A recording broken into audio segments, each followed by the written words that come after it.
Amen. Ang salita ng Diyos mula sa aklat ni Propeta Oseas. Ito ang sinasabi ng Panginoon. Nang bata pa ang Israel, siya'y aking minahal na parang tunay na anak, at inilabas ko siya sa Ehipto. Ngunit habang siya'y tinatawag ko, lalo naman siyang lumalayo. Lagi na lamang siyang naghahandog sa mga Diyos-Diyosan at nagsusunog ng kamanyang sa kanilang mga Diyos-Diyosan. Ako ang nagturo kay Ephraim na lumakad.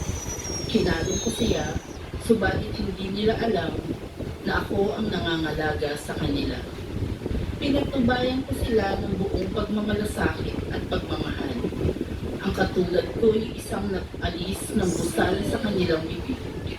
At yumuko ako upang sila'y mapakain. Nagtatalo ang loob ko at nanaig sa aking puso ang malasakit at awa. Hindi ko ipadarama ang bigat ng aking puot. Hindi ko na muling sisirain ang Ephraim, sapagkat ako'y Diyos at hindi tao. Ang banal na nasa kalagitnaan ninyo, at hindi ako naparito upang magwasak.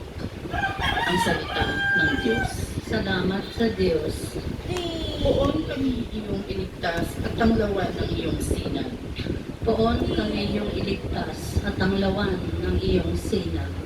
Pastol ng Israel, kami ay pakinggan. Mula sa trono mong may mga kerubin, kami ay tulungan. Sa taglay mong lakas, kami ay iligtas at tubusin sa hirap. Poon kami iyong iligtas at ang lawan ng iyong sinag. Ika'y manunumbalik, o Diyos na dakila. Pagmasdan mo kami mula sa itaas. At ang punong ito'y mulang pagyamanin at iyong iligtas. Lumapit ka sana, ang puno ng ubas na itinanim mo ay iyong iligtas.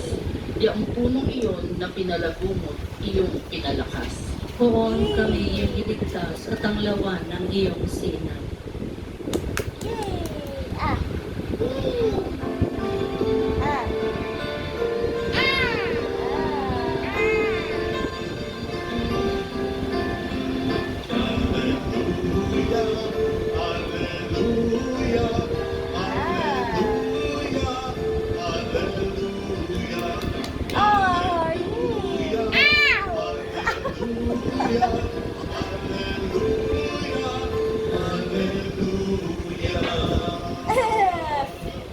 Sumainyo ang Panginoon. At sumaiyo. Ang mabuting balita po ng ating Panginoon ayon kay San Mateo. Papuri sa iyo, Panginoon. Noong panahon iyon, sinabi ni Jesus sa kanyang mga apostol, "Umayo kayo at pangarap niyo na malapit ng maghari ang Diyos. Pagalingin ninyo ang mga may sakit at buhayin ang mga patay. Pagalingin ninyo ang mga ketongin at palayasin ng mga demonyo.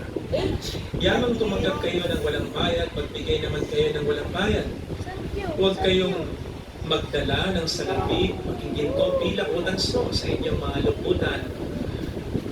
Huwag din kayong magdala ng sukot sa inyong paglalakbay, ibinisan, pampalit na panyapa o tungkod, sapagkat ang magagawa ay may karapatan sa kanyang ikabubuhay.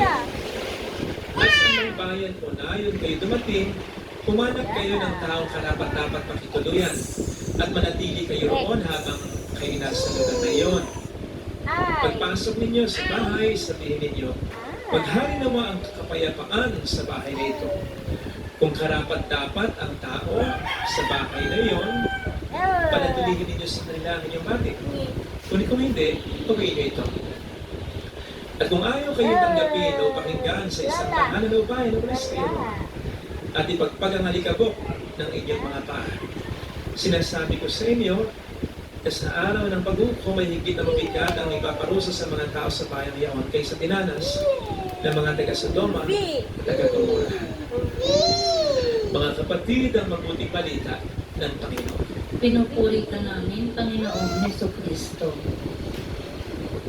Welcome po sa Our Lady of Lasted Quasi Marriage, kung saan ayos lang niya, kasamahan ka ng mahal na ina sa pag-iyak at sa pagdarasal upang maging maayos ang lahat.